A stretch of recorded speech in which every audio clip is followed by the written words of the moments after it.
Il était 21h47 lorsque Edward Barnes entendit quelque chose qui le fit sursauter dans l'escalier. De la musique. Une délicate mélodie de piano flottait dans les couloirs de son manoir moderne et aseptisé. Un son qu'il n'avait pas entendu depuis le décès de sa femme 3 ans plus tôt. Il la suivit en silence, le cœur battant plus vite à chaque pas, jusqu'à ce qu'il atteigne l'entrée de la grande salle. Elle était là. Clara, sa fille de 8 ans, assise au piano. Et à côté d'elle, Helen Carter, la nouvelle gouvernante, guidait ses mains sur les touches avec des mouvements prudents, presque respectueux. Sa posture était gracieuse, ses yeux concentrés, sa présence magnétique. C'était la première fois depuis des mois que Clara souriait ainsi. Edward ne fit pas un bruit, mais quelque chose en lui se tendit. Pas de colère, mais de confusion. Il n'avait jamais autorisé de leçons de piano.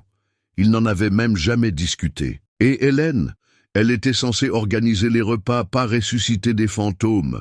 Pourtant, ils étaient là, reliés par quelque chose qu'il croyait mort.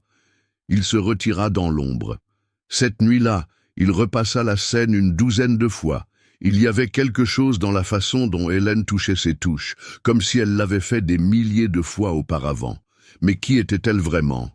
Et pourquoi avait-elle l'air si hantée? Si des histoires palpitantes et pleines de secrets comme celle-ci vous tiennent en haleine du début à la fin, abonnez-vous à la chaîne dès maintenant et activez la cloche.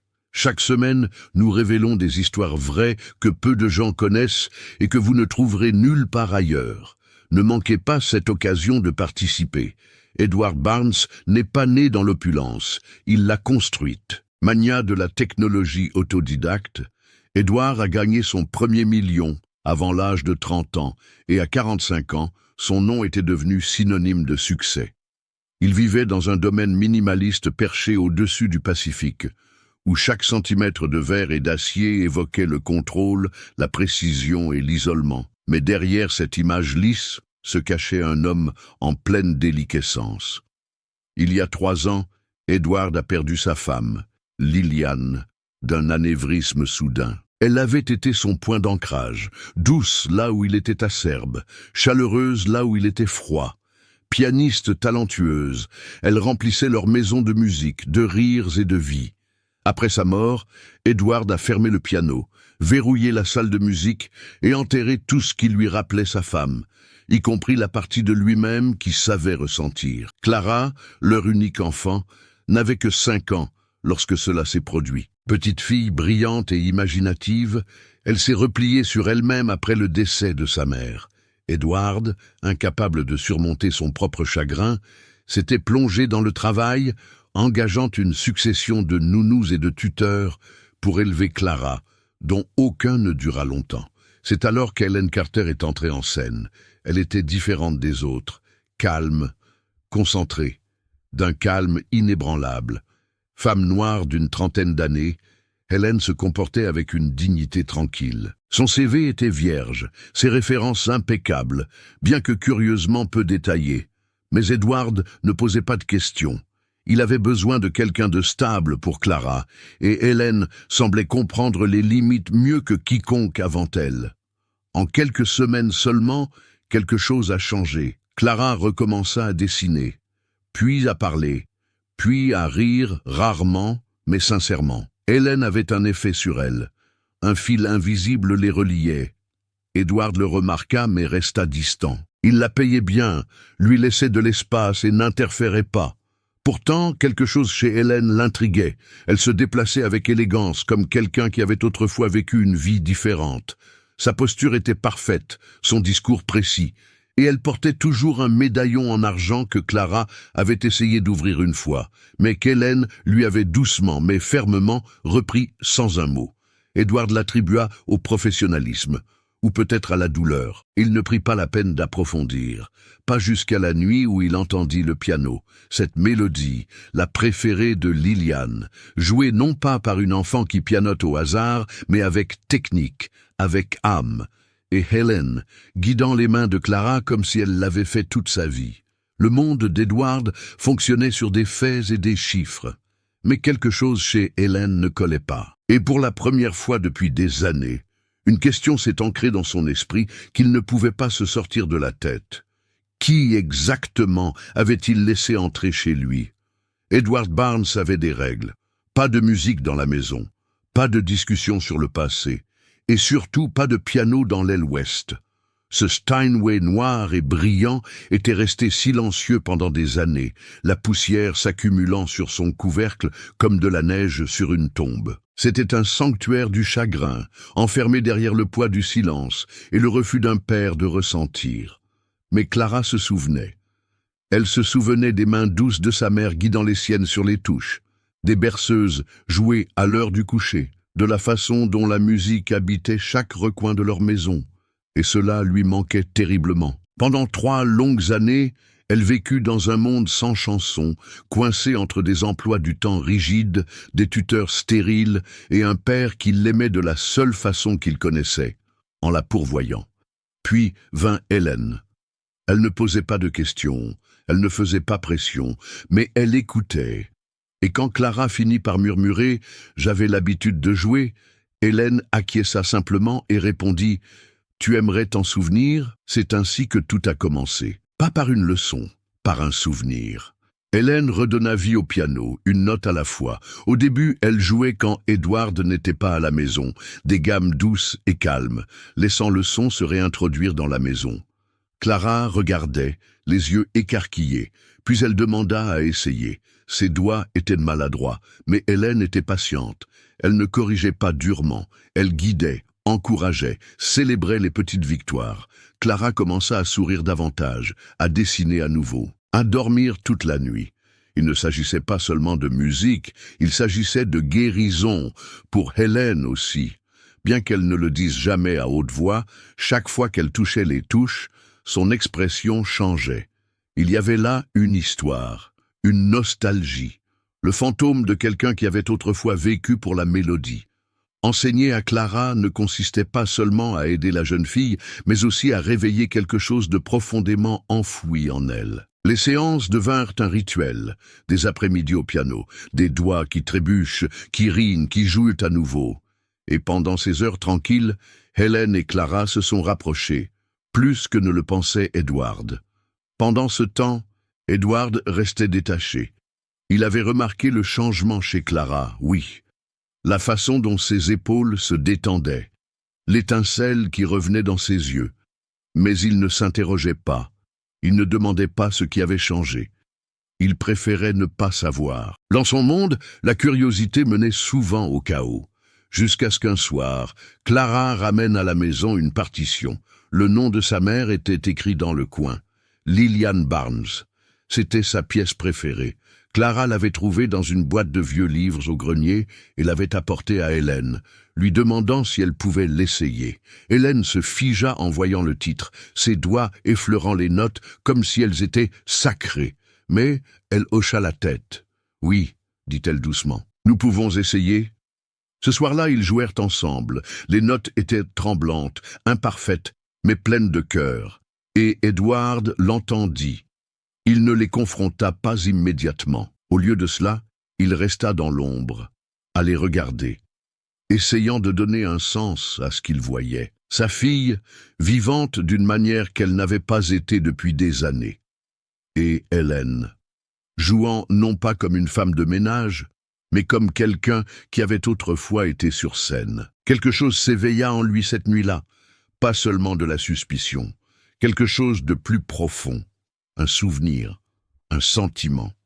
Pourtant, il ne dit rien. Le lendemain, Clara lui demanda directement « Papa, est-ce que je peux prendre de vraies leçons de piano ?» La question le prit au dépourvu. Il ne dit pas non, mais il ne dit pas oui non plus. Il se contenta de répondre « Pas maintenant » et quitta la pièce. Clara était déçue. Mais Hélène, elle comprenait. La question signifiait que la glace fondait. En privé, Edward ouvrit le tiroir de son bureau. À l'intérieur se trouvait une photo de Lillian, au piano, prise l'année précédant sa mort.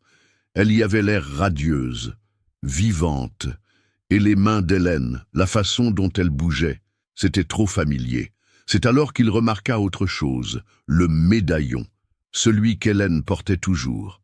Sur la photo, Liliane en avait un identique, avec la même chaîne, le même fermoir en argent. Une coïncidence ou autre chose? Le monde d'Edward ne laissait pas de place aux coïncidences. Il savait qu'il était temps de commencer à creuser. Le lendemain matin, Edward changea de routine.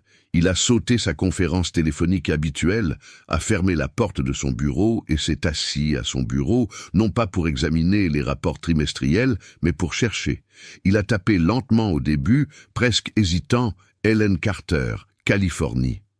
Rien d'extraordinaire. Quelques certifications d'entretien ménager, une vérification d'antécédents sans faille, des références qui remontaient toutes à une petite agence qu'il se souvenait vaguement avoir contactée. Mais les détails étaient minces, trop nets. Il réessaya, ajoutant « musique » à la recherche, puis « piano », puis « performance ». Toujours rien. Mais quelque chose le rongeait. Sa façon de bouger, sa posture, son expression quand elle jouait. Il l'avait déjà vue, pas en personne, mais en vidéo, à l'époque où lui et Liliane allaient au concert, avant que leur monde ne devienne un monde de silence et d'ombre. Alors, il creusa davantage. Il trouva un vieil article de presse datant d'il y a près de 10 ans, enfoui derrière des liens rompus et des pages web archivées. Le titre disait « Une pianiste prodigieuse disparaît quelques jours avant ses débuts au Carnegie Hall ». Son nom, Helena Carter. Pas Helen. Mais la photo était indéniable. Une décennie de moins, des boucles plus longues, un sourire plus éclatant. Mais c'était elle. Un prodige. Disparu sans explication. Edward se renversa en arrière, stupéfait. Pourquoi quelqu'un avec un tel avenir abandonnerait-il tout pour faire des ménages? Et que lui était-il arrivé? Il imprima l'article et le posa sur son bureau. Puis, cet après-midi-là, il rentra chez lui plus tôt, ce qu'il faisait rarement. Clara n'était pas dans les pièces principales. Il se dirigea vers l'aile ouest et s'arrêta juste avant la porte. Les revoilà, les mains d'Hélène sur les touches. Clara à côté d'elle, suivant le rythme. Mais quelque chose était différent cette fois-ci. Hélène jouait une mélodie qu'il n'avait pas entendue depuis des années. Un morceau que Liliane avait composé mais jamais publié. Il n'avait jamais quitté les murs de cette maison. Comment Hélène pouvait-elle le connaître? Sa voix trancha la musique comme une lame. « Où as-tu appris ça ?» Les doigts d'Hélène se figèrent. Clara sursauta. Hélène se retourna lentement, calme, sereine, mais Edward la vit, la lueur de peur dans ses yeux. Clara regarda entre eux, confuse. « Elle ne voulait rien dire, papa. Je lui ai demandé de la jouer. » Edward s'avança. Ce morceau était privé. Seule Liliane le connaissait. Elle seule le jouait. Hélène ouvrit la bouche, mais avant qu'elle ne puisse parler, Clara se leva. « J'ai trouvé la feuille dans le vieux dossier de maman. Hélène m'a juste aidé. » Edward fit une pause. Il prit une inspiration, puis se tourna vers Hélène. « Nous devons parler. » Seule. Clara avait l'air nerveuse, mais elle obéit. Dans son bureau, Edward plaça l'article entre eux. « C'est toi ?» Hélène jeta un coup d'œil à l'article, puis à lui. « Oui, tu allais me le dire quand ? Je ne comptais pas le faire. Pourquoi ?» Elle hésita. « Parce que cette vie est révolue. » Edward ne répondit pas. Il étudia son visage, chaque mouvement, chaque respiration. Elle ne mentait pas, mais elle ne disait pas non plus toute la vérité. « Et la chanson ?» demanda-t-il. « Je l'ai reconnue, » dit-elle doucement. « Dans une vidéo, il y a des années, votre femme l'a jouée une fois lors d'un événement caritatif. Elle m'est restée en tête. » Cette réponse ne lui convenait pas. « Pourquoi avoir menti sur votre nom ?»« Je n'ai pas menti. Je l'ai raccourci. C'était plus sûr. » « Plus sûr de quoi ?» Hélène ne répondit pas. Ce silence suffit à alerter Edward. Il mit fin à la conversation par une seule phrase. « Je veux que tu arrêtes les cours. Immédiatement. » Hélène ne broncha pas. « Comme tu veux. » Mais cette nuit-là, Clara pleura jusqu'à s'endormir, et Edward ne pouvait s'empêcher de penser à la façon dont les mains d'Hélène se balançaient sur les touches, comme si elles y appartenaient, comme si elles étaient chez elle. Il se versa un verre et regarda à nouveau l'article. Il devait y avoir autre chose, une raison pour laquelle elle avait disparu, une raison pour laquelle elle se cachait. Il demanda donc une faveur à un vieil ami journaliste, Mark Sullivan. Un homme qui lui en devait plus d'une. « J'ai besoin que tu te renseignes sur quelqu'un, » dit Edward, en toute discrétion. Mark ne demanda pas pourquoi. Il ne le faisait jamais. 2 jours plus tard, il reçut l'appel. « Ce n'est pas qu'une simple pianiste, Ed, » dit Mark. « Elle était mariée à Victor Lang. Tu te souviens de lui ?» Edward cligna des yeux. « Le maestro. » « Oui, il est mort dans des circonstances étranges. Il y a eu une enquête, discrète mais compliquée. Blanchiment d'argent, lien avec des gens très louches. Et Hélène, elle a disparu le lendemain de ses funérailles. Aucune interview, aucun concert. Elle a juste disparu. » Edward eut un frisson. La prodige, la veuve, le mystère. Et maintenant, la gouvernante chez lui, chantant des berceuses à sa fille. De quoi fuyait-elle? Et pire encore, l'avait-elle apporté avec elle? La confrontation eut lieu le lendemain matin. Edward avait à peine dormi. Les révélations de Mark tournaient dans son esprit comme une tempête. Hélène, non Helena, n'était pas celle qu'elle prétendait être. Une pianiste disparue, la veuve d'un chef d'orchestre en disgrâce, liée à un scandale. Un mystère qui se trouvait maintenant dans sa cuisine, pliant du linge comme si rien ne s'était passé. Il ne pouvait pas laisser cela continuer. Pas sous son toit, pas autour de Clara. Quand il entra dans la salle à manger, Clara et Hélène étaient déjà assises, riant doucement en prenant leur petit déjeuner. Clara tenait un papier plié, une partition. Edward sentit quelque chose se briser en lui. « Clara ?» dit-il d'une voix tendue. « Peux-tu nous laisser un moment ?» Sa fille cligna des yeux en entendant son ton. Elle jeta un coup d'œil à Hélène, qui hocha doucement la tête. Puis elle se leva lentement et quitta la pièce. Edward attendit que la porte se referme. Puis il posa l'article imprimé sur la table entre eux. « Tu as menti. » Hélène regarda la page, sans cligner des yeux, sans la toucher. « J'ai dissimulé, » dit-elle calmement. « C'est différent. »« Noda, tu m'as trompé, » répliqua-t-il sèchement. « Tu as changé de nom, changé de vie, emménagé chez moi sous de faux prétextes. J'ai été engagé pour m'occuper de Clara, » répliqua-t-elle d'une voix ferme. « Et je l'ai fait. » Edward fit les 100 pas, la rage montant sous son costume sur mesure. « Vous lui avez appris la musique, après que j'ai spécifiquement dit « Elle en avait besoin », l'interrompit Hélène. Sa voix ne monta pas, mais elle traversa la pièce comme du verre. Elle avait besoin de quelqu'un pour l'aider à se souvenir de la joie. Et vous ne le faisiez pas. Il s'arrêta, se retourna. « Qu'est-ce qui te donne le droit de dire ça? J'habite ici.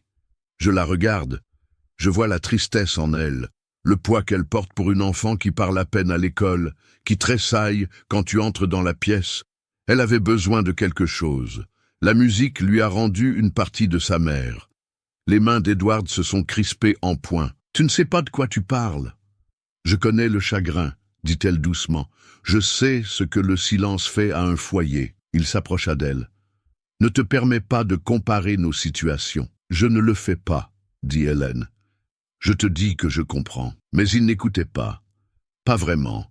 Sa fierté était plus forte que ses paroles. « Tu es viré, » dit-il d'une voix de pierre. « Fais tes valises. Je veux que tu sois parti ce soir. » Pour la première fois, Hélène vacilla. Ses yeux se baissèrent, pas à cause de la culpabilité, mais à cause du chagrin. Et Clara, elle s'adaptera. Hélène prit une inspiration. « Tu fais une erreur. » Il ne répondit pas. Il se contenta de se retourner et de quitter la pièce. Mais l'erreur n'était pas la sienne. La nouvelle se répandit rapidement dans la maison. Le chauffeur évita le contact visuel. Le personnel de nettoyage chuchota. Clara refusa de parler. Lorsqu'elle réalisa qu'Hélène partait, elle courut à l'étage et s'enferma dans sa chambre. Hélène ne résista pas. Elle fit ses valises tranquillement, plia tout soigneusement et posa une petite lettre sur la table de la cuisine. Elle ne dit pas au revoir. À la tombée de la nuit, elle était partie. Edward sentit le silence revenir instantanément, plus fort maintenant. Les couloirs qui résonnaient autrefois de mélodies hésitantes étaient à nouveau vides. Le piano était resté intact, mais sa tranquillité ne dura pas. 3 jours plus tard, une enveloppe arriva, sans adresse de retour. À l'intérieur, une clé USB et une note. Elle a dit la vérité, mais ce n'était pas toute la vérité. Edward inséra la clé dans son ordinateur portable avec des doigts tremblants. L'écran s'illumina d'une vidéo. C'était une vidéo de surveillance, granuleuse. Un couloir faiblement éclairé. Un homme, grand et élégant, en smoking, Victor Lang, se disputant avec quelqu'un hors champ. Une voix féminine, désespérée, suppliant. Puis une gifle, forte, dérangeante. Quelques secondes plus tard, Victor tituba en arrière. Son pied heurta le bord d'une marche. Il tomba, la tête la première, dans une volée de marbre. Pas de cris, pas de noir, juste le silence. Puis la femme apparut à l'écran. Hélène, figée, le regard fixe, les mains sur la bouche. Edward se renversa en arrière, abasourdi. Ce n'était pas un meurtre. Ce n'était pas prémédité. C'était un accident. Ou l'était-ce? Son téléphone vibra. Un autre message, numéro inconnu. « Tu crois toujours savoir qui elle est ?» Il fixa l'écran, le cœur battant la chamade. Les murs autour de lui semblaient soudain plus minces, plus froids. L'ordre parfait de son monde s'était fissuré, et à travers lui, un flot de questions surgit. Qui avait envoyé la vidéo? Pourquoi maintenant? Et surtout, pourquoi la nouvelle berceuse préférée de Clara ressemblait-elle tant à un requiem? La maison semblait différente après le départ d'Hélène. Plus froide, en quelque sorte, plus silencieuse. La chaleur qui s'était insinuée dans les recoins de la maison d'Edward s'était évaporée du jour au lendemain. Non pas qu'il l'admettrait jamais à haute voix, non pas qu'il le puisse. Mais Clara l'avait remarqué, et elle ne le cachait pas. Elle s'était de nouveau tue, abandonné le dessin. Elle cessa de dîner à table et commença à passer de longues heures seule dans sa chambre, à regarder le banc du piano comme s'il pouvait ramener Hélène, si elle attendait assez longtemps. Edward regardait cela se dérouler avec un malaise croissant. Il essaya une fois de faire des œufs brouillés comme Clara les aimait, mais il les brûla. Il essaya de jouer quelques notes au piano, mais elles étaient désaccordées, raides, dénuées de sens. Il abandonna les 2 fois. Elle ne voulait pas de substitut, elle voulait Hélène, et donc Clara la pleurait. À l'école, les professeurs appelaient. Elle semble distante, disait-il, repliée sur elle-même. Edward offrait des assurances polies. Nous traversons juste quelques changements à la maison. Mais en privé, il commençait à s'inquiéter. Pas seulement pour Clara, mais pour lui-même. Il ne cessait de repasser cette vidéo de sécurité. Victor Lang tombant. Hélène, figée, ses mains tremblantes. Elle ne l'avait pas poussée, mais elle ne l'avait pas sauvée non plus. Et puis il y avait cette deuxième voix sur l'enregistrement, celle qui se disputait avec Victor, celle qui n'était pas celle d'Hélène. Cette voix le hantait. Ce n'est que la semaine suivante qu'il l'entendit à nouveau, sur le répondeur. Le message était bref, brouillé, déformé. « Elle n'est pas celle que vous croyez », disait la voix, « et vous êtes le prochain. » Il l'écouta 5 fois, puis il l'effaça, pas par peur, mais par déni. Toute la situation s'enlisait. Sa vie soigneusement ordonnée était désormais pleine d'ombres et de secrets. Il n'avait aucun contrôle, et il détestait ça. Pendant ce temps, l'état de Clara empirait. Une nuit, il la trouva assise dans l'escalier à 2 heures du matin, serrant le médaillon d'Hélène. Comment elle l'avait obtenu? Il ne le savait pas. « Pourquoi l'as-tu fait partir ?» demanda-t-elle. Edward hésita. « Parce qu'elle n'était pas honnête. » Clara secoua la tête. « Elle était la seule personne à me raconter des histoires sur maman, la seule qui se souvienne d'elle comme moi. » Il s'assit à côté d'elle, ne sachant que dire. « Elle fredonnait la berceuse de maman, » continua Clara. « Elle disait que ton cœur pouvait se souvenir des chansons, même après que tes oreilles les aient oubliées. Tu crois ça ?» Edward regarda fixement devant lui. « Je ne sais pas. » Cette réponse brisa quelque chose en elle. Clara se leva et remonta à l'étage, le laissant là en silence. Plus tard, dans la semaine, un autre colis arriva. Une seule photo, noir et blanc. Vieille. Hélène, plus jeune, lors d'un récital de piano. À l'arrière-plan, à peine visible, se trouvait Lillian Barnes, souriante. Au dos de la photo, une date, 2007, et une note manuscrite. Elle ne connaissait pas seulement votre femme, elle l'aimait. Edward serra la photo dans ses mains, la gorge serrée. Il ne savait pas ce que cela signifiait. Il n'était pas sûr de vouloir le savoir, mais le coup de grâce était encore à venir.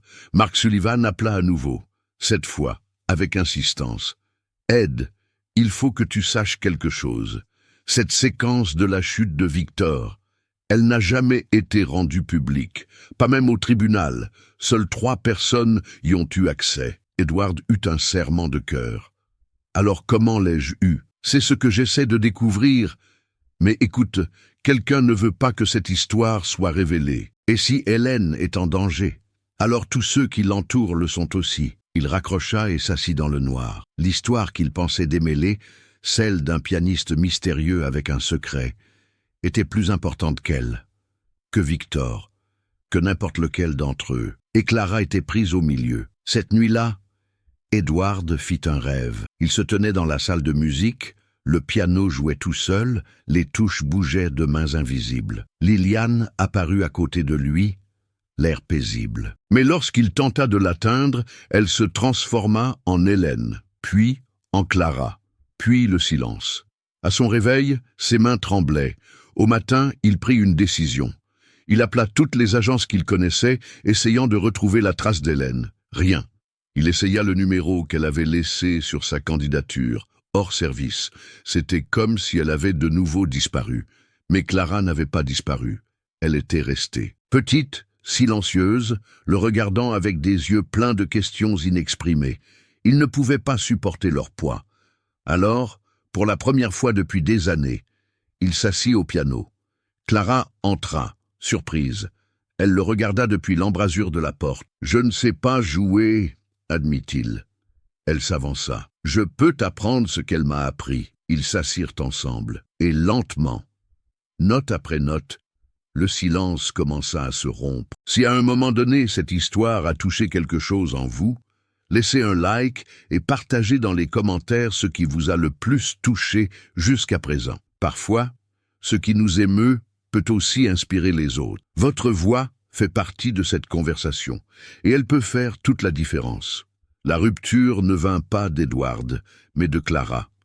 C'était un jeudi après-midi lorsqu'elle entra dans son bureau, tenant quelque chose fermement dans sa main. Ses yeux étaient rouges. Elle avait pleuré, mais sa voix était ferme. « J'ai trouvé ça sous le banc du piano. » C'était une enveloppe pliée, vieille et jaunie, adressée à LB en lettres cursives. Liliane Barnes. Edward la prit avec précaution. À l'intérieur, une lettre, écrite à la main. L'encre était fanée mais lisible. « Chère Liliane, merci pour la lumière que tu m'as donnée quand la mienne s'éteignait, pour la musique, la maison, l'amitié. Tu as cru en moi quand je n'avais plus rien en quoi croire. Et si un jour tu relis ceci, j'espère que cela signifiera que j'ai retrouvé mon chemin. J'espère que je serai assez courageux. » Helena Edward lut la lettre 2 fois. Il n'avait jamais su qu'ils s'étaient rencontrés, encore moins qu'ils s'étaient rapprochés. Liliane n'avait jamais mentionné un prodige nommé Helena. Mais les mots étaient intimes, personnels. Il y avait de l'amour en eux. Pas romantique peut-être, mais quelque chose de profond, une douleur partagée, des rêves partagés. Il fouilla à nouveau dans le tiroir de son bureau et en sortit la photo. Maintenant, cela avait un sens. Hélène. Non, Helena n'était pas entrée dans leur vie par accident. Elle était rentrée à la maison. Mark appela à nouveau ce soir-là, sur un ton plus acerbe. « J'ai trouvé quelque chose qui ne va pas te plaire. » Edward se prépara. « Il y a un rapport de police scellé sur la nuit où Victor Lang est mort. Il a été supprimé, payé. Mais j'ai des contacts. L'un des agents qui sont intervenus a écrit une note privée. Apparemment, avant sa chute, Lang était impliqué dans une vaste affaire de blanchiment d'œuvres d'art par le biais de fondations musicales, à l'échelle internationale. Et Liliane Barnes, son nom apparaît. » Edward resta immobile. « C'est impossible, je le pensais aussi. Mais il s'avère que Liliane et Victor ont joué ensemble lors de plusieurs concerts de charité. Elle a peut-être été prise au piège sans le savoir. Ou peut-être qu'elle savait. Nous ne pouvons pas le dire à partir du dossier. Ce que nous savons, c'est que... » Il hésita. Quelqu'un l'a averti de se retirer. Une semaine avant sa mort, Edward retint son souffle.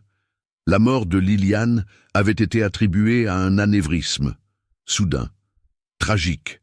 Pas d'autopsie.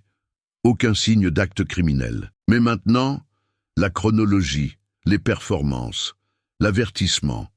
Hélène en savait plus, peut-être beaucoup plus, et elle était revenue dans la vie d'Edward, dans celle de Clara, pas seulement pour aider, peut-être pour protéger. Cette nuit-là, Edward ne dormit pas. Au lieu de cela, il passa en revue chaque photo, chaque programme de concert, chaque note oubliée du passé de Liliane. Et lentement, une nouvelle image commença à se former. Victor Lang avait été le visage d'un complot. Lillian Barnes, un témoin potentiel. Helena Carter, le dommage collatéral. Et Clara, le dernier lien vers une vérité que quelqu'un avait tenté d'enterrer. Il savait ce qu'il avait à faire. Il appela Mark. « Je dois la retrouver. » Fini les jeux. Mark accepta. « Je vais creuser plus loin. Mais Ed, sois prudent. Si c'est ce à quoi ça ressemble, c'est que quelqu'un ne voulait pas qu'on la retrouve la première fois. » Edward raccrocha et se dirigea vers le salon où Clara était assise avec le médaillon. Elle leva les yeux vers lui. « Es-tu fou ?» Il s'agenouilla à côté d'elle. « Non, je pense que je me suis trompé sur beaucoup de choses. » Elle tendit le médaillon et pour la première fois, Edward l'ouvrit. À l'intérieur se trouvaient 2 petites photos, l'une de Liliane et l'autre d'Hélène, côte à côte, ensemble. Pas seulement des amis, des sœurs de cœur, des sœurs de survie, et peut-être des alliés dans quelque chose de bien plus dangereux que quiconque ne l'avait réalisé. Les recherches commencèrent ce week-end-là. Edward recontacta Mark, cette fois avec plus d'insistance.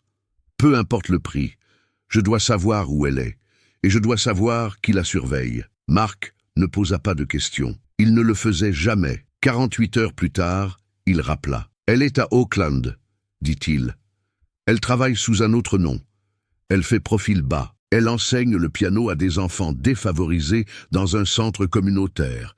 Elle vivait dans un studio.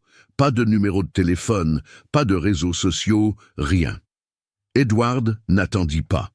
Il remonta la côte seul, laissant Clara avec sa sœur. Ses mains serraient le volant comme si elles retenaient le temps. Il n'avait pas dit à Clara qu'il partait. Il ne savait pas ce qu'il allait dire. Il savait seulement qu'il ne s'agissait plus de contrôle. Il s'agissait de faire les choses correctement. Quand il arriva au centre communautaire, il était tard dans l'après-midi. Le bâtiment était petit, vieux, mais bien entretenu. Par la fenêtre ouverte, il entendit une musique douce, des gammes, des rires, des applaudissements. Et puis, sa voix, chaleureuse, encourageante, réelle. Il entra. Elle était assise devant un piano droit usé, entouré de 5 enfants. Sa posture était toujours parfaite, sa présence, douce et magnétique. Elle ne l'avait pas encore vue. Il attendit. Lorsque la leçon prit fin et que les enfants s'enfuirent, Hélène leva les yeux. Leurs regards se croisèrent. Pendant un long moment, aucun des deux ne parla. Puis, elle se leva. « Vous m'avez trouvé ?»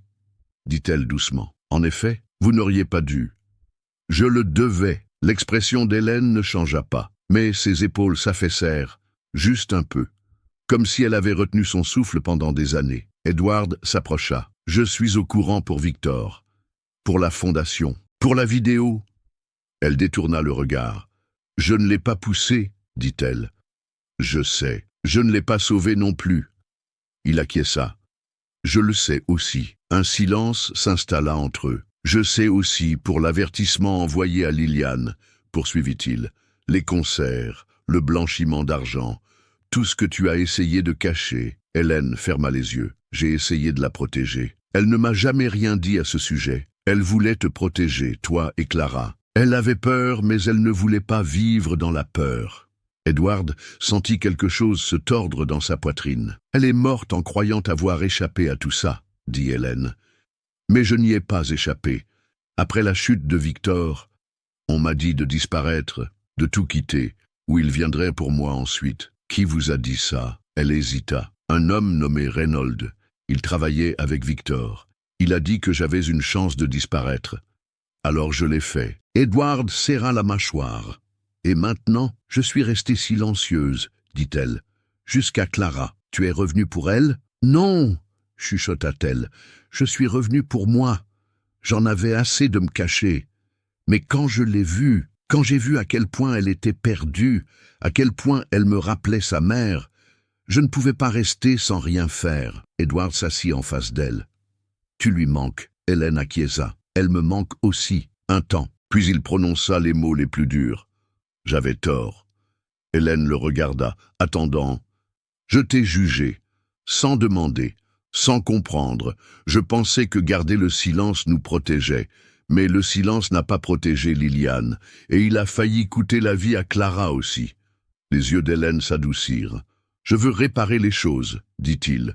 Je veux que la vérité éclate. Je veux que Reynolds soit retrouvé. Je veux que ton nom soit lavé. » Hélène rit une fois, fatiguée, prudente. « Mais on ne peut pas défaire le passé. »« Non, acquiesça-t-il, mais on peut peut-être empêcher qu'il se répète. » Elle baissa les yeux vers ses mains, vers le médaillon qu'elle portait toujours. Et si ce n'était pas fini, alors, on en finit. Pour la première fois, Hélène sourit, faiblement, mais sincèrement. Edward se leva. « Je veux que tu reviennes. » Hélène haussa un sourcil. « À la maison ? » ?»« Non, dit-il. »« À Clara. » Elle hésita. « Je lui ai fait du mal en partant. Tu l'as aussi sauvée en restant. » Une autre longue pause, puis elle acquiesça. « Je viendrai. » Alors qu'ils sortaient du centre, le téléphone d'Edward vibra. Un message.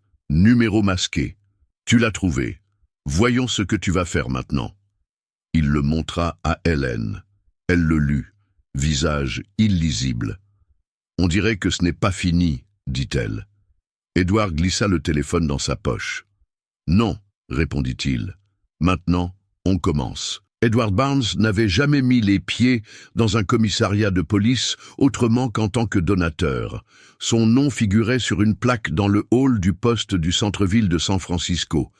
Bienfaiteur de la sécurité communautaire. Ce jour-là, il passa devant sans même y jeter un coup d'œil. Il n'était pas là en tant que bienfaiteur. Il était là pour révéler un secret qui avait été enterré pendant près d'une décennie. Hélène marchait à ses côtés, les mains qui tremblaient, malgré le masque de calme sur son visage. Elle ne portait ni maquillage, ni bijoux, à l'exception du médaillon en argent, et tenait un seul dossier, des documents, des photographies et une copie de la vidéo.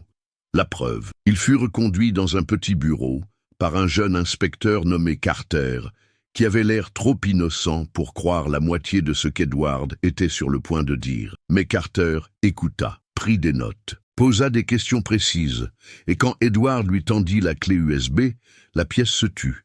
Carter regarda la vidéo 2 fois, ne dit rien. Quand elle se termina, il se pencha en arrière. « Où as-tu trouvé ça ?»« On me l'a envoyé anonymement, » dit Edward, 2 fois. « Et tu crois que Reynolds a orchestré une dissimulation ?»« Oui, » dit Hélène. Sa voix était maintenant ferme. Victor Lang blanchissait des millions grâce à des représentations internationales. Il a utilisé mon nom, mon talent, pour lui donner une légitimité. Quand je l'ai découvert, j'ai menacé d'aller voir la presse. Cette nuit-là, nous nous sommes disputés. Il m'a frappé, il est tombé. Je ne l'ai pas poussé, mais je ne l'ai pas empêché non plus. Carter expira lentement. Et après ça, on m'a dit de disparaître. Par Reynolds. Il a dit que si jamais je refaisais surface, il ferait croire que j'avais tué Victor exprès, que je serais enterré avant même d'avoir vu un tribunal. Le détective hocha la tête. « Et vous croyez qu'il vous surveille toujours ?»« Je ne le crois pas, » dit Edward. « Je le sais. Il m'envoie des messages depuis que j'ai commencé à poser des questions. » Carter fit une pause. « Je vais faire monter les enchères, » dit-il. « Mais il nous faudra plus que ça pour faire venir Reynolds. » Edward s'y attendait. Il tendit donc l'atout, un chèque, tiré d'une fondation créée au nom de Victor Lang. La signature, celle de Reynolds. Carter haussa les sourcils. « Où l'avez-vous trouvé ?»« Enterré dans les archives d'une association artistique à but non lucratif aujourd'hui disparue. Une société écran, une parmi tant d'autres. » Carter fixa le chèque, puis regarda Edward. « Je vais commencer la paperasse. Ce n'était pas une victoire. Pas encore, mais c'était un pas en avant. Pour la première fois depuis des années, l'histoire n'était plus enfermée dans le silence. En quittant la gare, Hélène regarda Edward. « Tu as vraiment fait tes devoirs. » Il lui adressa un sourire ironique. « Je fuis cela depuis trop longtemps. » Cet après-midi-là, ils retournèrent au domaine en voiture. Clara les attendait. Elle se tenait sur le perron lorsqu'ils arrivèrent, les bras croisés, avec cette obstination qui rappelait tant à Edward sa mère. Lorsque Hélène sortit de la voiture, Clara ne bougea pas dans un premier temps. Puis, lentement, elle courut vers elle. Hélène se pencha pour la rejoindre. Pas de mots, juste une étreinte. Edward observait en retrait, incertain de sa place dans ce moment. Mais quand Clara se retourna et le regarda vraiment, il vit quelque chose qu'il n'avait pas vu depuis des années. De la confiance. Ce soir-là, ils étaient tous assis dans la salle de musique. Le piano était à nouveau poli. La pièce, vivante. Clara joua les premières notes de la berceuse de sa mère. Elle buta. Hélène guida sa main. Elles rirent. Elles réessayèrent. Edward ne se joignit pas à elle, mais il écouta. Et cela remplit en lui quelque chose qu'il n'avait pas réalisé être vide. Plus tard dans la nuit, alors que Clara dormait, Hélène vint au bureau. « Il y a quelque chose que je n'ai pas dit au détective. » Edward leva les yeux. « Je n'ai jamais cessé de surveiller Reynolds, même après m'être enfui. J'ai suivi ses fondations, ses œuvres caritatives, ses festivals.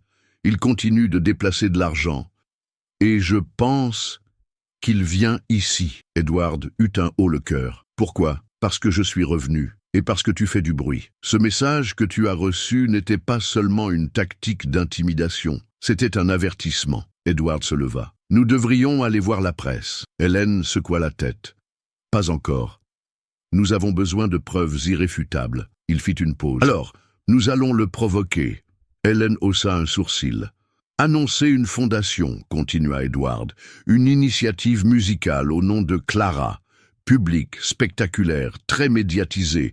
Il ne pourra pas résister s'il pense pouvoir l'utiliser. » Hélène le regarda fixement. « Tu ferais ça ? » « J'ai déjà fait taire une femme que j'aimais, » dit Edward. « Je ne perdrai pas une autre femme. » Ils mirent le plan en œuvre le lendemain matin. Un communiqué de presse, un site web, un gala élégant prévu 2 semaines plus tard, la fondation Clara Barnes pour la guérison par la musique.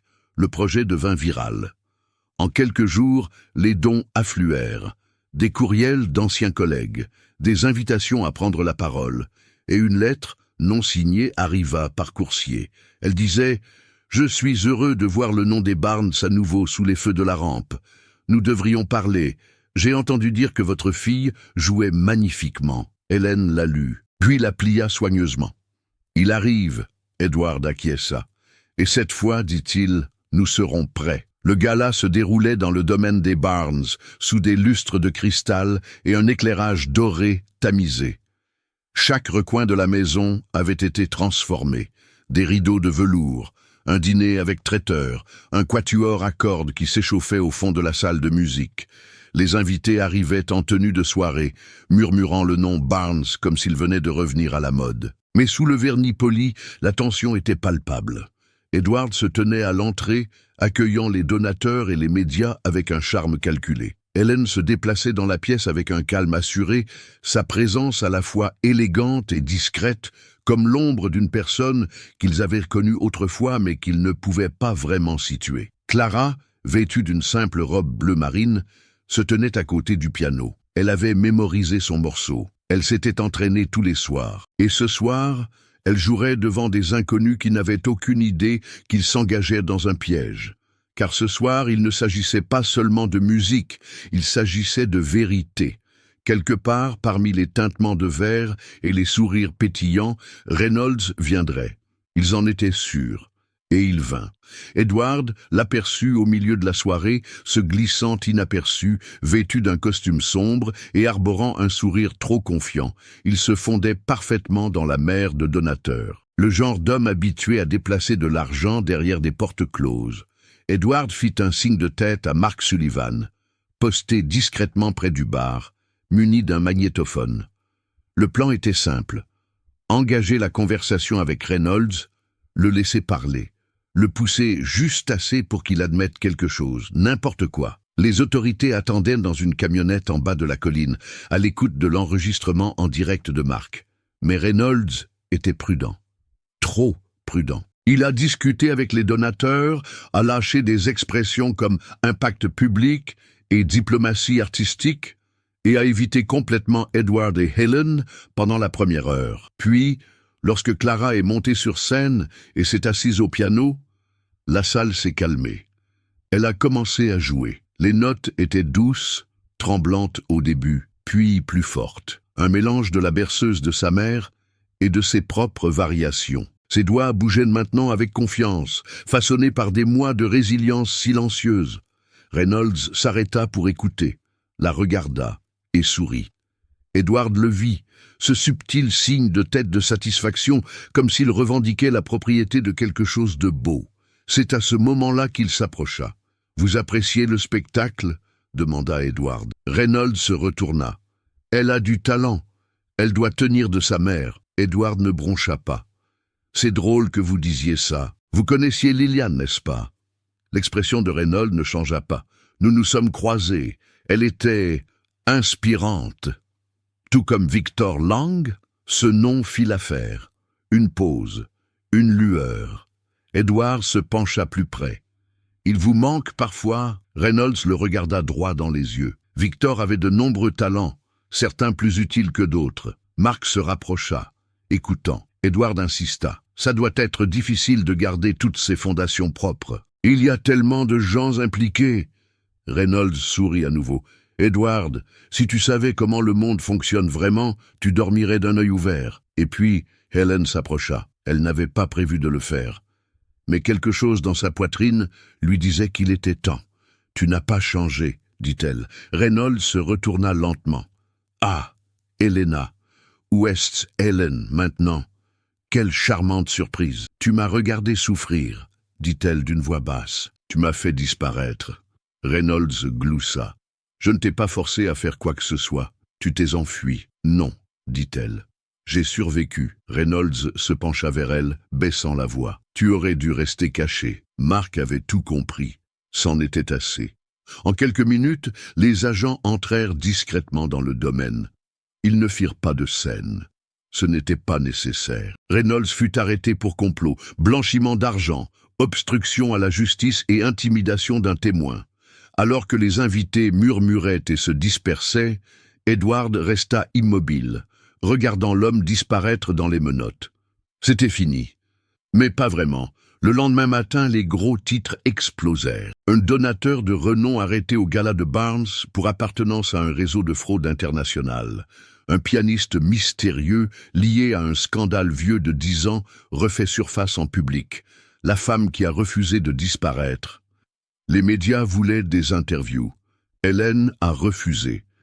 Clara retourna à l'école la semaine suivante, ses camarades de classe bourdonnant autour de l'histoire, mais elle s'en fichait. Tout ce qui lui importait, c'était que son père s'asseyait à côté d'elle au petit-déjeuner, qu'Hélène était de retour à la maison, que la musique jouait à nouveau dans les couloirs. Edward, pour sa part, comprit enfin quelque chose qui lui avait échappé pendant des années. Le contrôle n'était pas la protection, le silence n'était pas la sécurité. Et l'amour, le vrai amour, exigeait des risques. Il rouvrit la pièce que Lillian avait utilisée pour ses séances de musicothérapie. Il en fit à nouveau un espace d'apprentissage. Il invita des enfants de la communauté à se joindre à eux. Hélène enseignait. Clara aidait. Edward finançait tout cela. Les gens venaient. Puis d'autres encore. Le nom des Barnes ne signifiait plus technologie ou argent. Il signifiait guérison. La justice a mis du temps à agir, comme toujours. Reynolds a tout nié au tribunal, mais les enregistrements, les documents et les témoignages ont suffi. Il a été reconnu coupable de plusieurs chefs d'accusation. Le nom d'Hélène a été lavé. L'article sur sa disparition a été mis à jour. Pas disparu, mais réapparu. Et non pas dans la honte, mais dans la dignité. Un soir, après une longue journée de cours, Edward trouva Helen sur le patio regardant les étoiles. « Regrettes-tu d'être revenu ?» demanda-t-il. Elle ne le regarda pas. « Je regrette d'être restée si longtemps absente. » Il acquiesça, s'assit à côté d'elle. « Nous avons encore beaucoup de travail à faire, » dit-il. Elle sourit. « Alors commençons dès demain. » À l'intérieur, Clara jouait doucement. Cette fois, la musique ne résonnait pas seule. Elle emplissait la maison. Elle les emplissait. Et elle resta. Qu'est-ce qui fait disparaître quelqu'un? Est-ce l'acte de disparaître lui-même ou la volonté du monde d'arrêter de chercher? Helen Carter n'a pas disparu parce qu'elle était faible. Elle a disparu parce que la survie l'exigeait. Parce qu'un système construit pour protéger les puissants lui a dit que le silence était sa seule issue. Et pendant des années, elle y a cru. Elle a ravalé son passé, enterré son don et est devenue invisible, non seulement pour le monde, mais pour elle-même. Edward Barnes, malgré sa richesse et son intelligence, avait fait quelque chose de similaire. Il n'avait pas fui, mais il s'était caché derrière le travail, derrière la logique, derrière une forteresse de contrôle qui tenait les émotions à distance. La perte de Lillian avait brisé quelque chose en lui, et au lieu de faire face aux morceaux, il s'était endurci. Il était devenu inébranlable, intouchable, et ce faisant, inaccessible. Mais Clara était le pont auquel aucun des deux ne s'attendait. Une enfant, insensible à l'héritage ou à la culpabilité, qui voulait simplement se souvenir du son de la musique de sa mère. Son besoin était pur, honnête. Et par cette honnêteté, elle a forcé les portes qu'Edward et Helen avaient depuis longtemps fermées. Ce n'était pas seulement une histoire de crime ou de justice, il s'agissait de liens. Comment les plus petits actes, une chanson partagée, une mélodie oubliée, une main guidant une autre sur les touches d'un piano, peuvent rouvrir des blessures et les guérir dans le même souffle. Comment un traumatisme ne disparaît pas avec le temps. Il attend, il s'attarde dans l'ombre de nos décisions jusqu'à ce que nous l'affrontions ou que nous le laissions pourrir tout ce que nous construisons par-dessus. Le retour d'Hélène a forcé Edward à affronter des vérités qu'il avait passé des années à éviter, que le contrôle n'est pas synonyme d'amour, que la protection ne signifie pas toujours le silence, et que le chagrin, s'il est trop longtemps enfoui, ne s'estompe pas, il s'envenime. Mais la plus grande leçon n'est peut-être pas venue du tribunal ou des gros titres, mais du calme d'une pièce remplie de musique. Car lorsque Clara a joué, entourée des personnes qui avaient autrefois échoué à protéger sa joie, quelque chose de remarquable s'est produit. Le silence a cédé. Pas seulement dans la maison, mais dans leur cœur. Edward a laissé tomber la peur. Hélène a laissé tomber la honte. Et Clara, elle a tout simplement grandi, définie non pas par les secrets, le danger ou la perte, mais par le chant, par l'amour, par le choix. En fin de compte, c'est peut-être là la véritable victoire. Pas la justice aux yeux de la loi, mais la guérison. Entre un père et sa fille, entre le passé et l'avenir, entre le silence et le son. 6 mois après le gala, le domaine des Barnes avait changé d'aspect. Pas seulement en apparence, mais aussi en énergie. La salle de musique était désormais un sanctuaire communautaire. 3 jours par semaine, des enfants des écoles locales venaient apprendre, s'exercer et se produire. Hélène dirigeait le programme avec une autorité tranquille, alliant technique et empathie. Pas d'audition, pas de frais, juste de la passion et de la patience. Edward finançait tout, non pas par charité, mais pour transformer les choses. Il ne considérait plus la richesse comme un bouclier, mais comme un outil qui pouvait réparer plus que des systèmes brisés, un outil qui pouvait rétablir la confiance, en particulier avec sa fille, qu'il apprenait encore à comprendre. Clara s'épanouissait. Elle avait commencé à composer sa propre musique, de courtes pièces qui mêlaient une structure classique à des éclats d'émotions non filtrés. Elle les jouait pour Hélène, et parfois aussi pour Edward. Et bien qu'il ait encore du mal à suivre les notes, il comprend le sentiment. Il le ressent à chaque fois qu'elle sourit après avoir terminé un morceau. Les médias finissent par passer à autre chose. D'autres scandales, de nouveaux titres. Reynolds, malgré les efforts de ses avocats, reste en détention. Plusieurs autres arrestations suivent et le réseau qu'il dirigeait autrefois est officiellement démantelé. Mais rien de tout cela ne fait la une dans le monde de Clara. Ce qui comptait pour elle, ce n'était pas la salle d'audience, mais la salle de classe, les leçons, les gens. Hélène ne remonta jamais sur scène, du moins pas en tant qu'interprète. Elle disait que les projecteurs ne l'attiraient plus. Mais la joie de voir les autres découvrir la musique, cela ne s'est jamais évanoui. Elle devint plus qu'une enseignante, elle devint un guide. Edward la trouvait souvent tôt le matin, assise seule au piano, les doigts glissant sur les touches comme s'il cherchait non pas la gloire mais la paix. Et à chaque fois, la mélodie se terminait par un sourire discret, comme si elle l'avait trouvé. Quant à Edward, il faisait encore des erreurs, il travaillait encore trop. Il y avait encore des moments où le silence lui semblait plus sûr que la sincérité. Mais maintenant, il se reprenait. Maintenant, il faisait des choix différents. Il emmenait Clara à ses récitals. Il la rejoignait à l'entraînement, parfois juste pour écouter, parfois pour battre la mesure sur le bois comme un métronome, sans suivre de tempo autre que le sien. Et surtout, il lâchait prise, pas sur le souvenir, mais sur la peur. Il ne voyait plus le piano comme un monument à la perte, mais comme un pont vers quelque chose de vivant. Un soir, Clara lui demanda « Tu crois que maman serait fière ?» Edward n'hésita pas. « Oui, dit-il, elle serait fière de nous tous. » Ils s'assirent ensemble, écoutant Hélène jouer en arrière-plan, sans public, sans pression, juste tous les trois. Pas parfait, mais ensemble, et c'était suffisant. Et maintenant, nous voulons vous entendre. Après tout ce que vous venez de voir, qu'auriez-vous fait à la place d'Edward? Auriez-vous fait confiance à Hélène? Auriez-vous creusé plus profondément dans son passé ou laissé les secrets enfouis? Les histoires comme celle-ci ne sont pas seulement des histoires de mystère ou de scandale.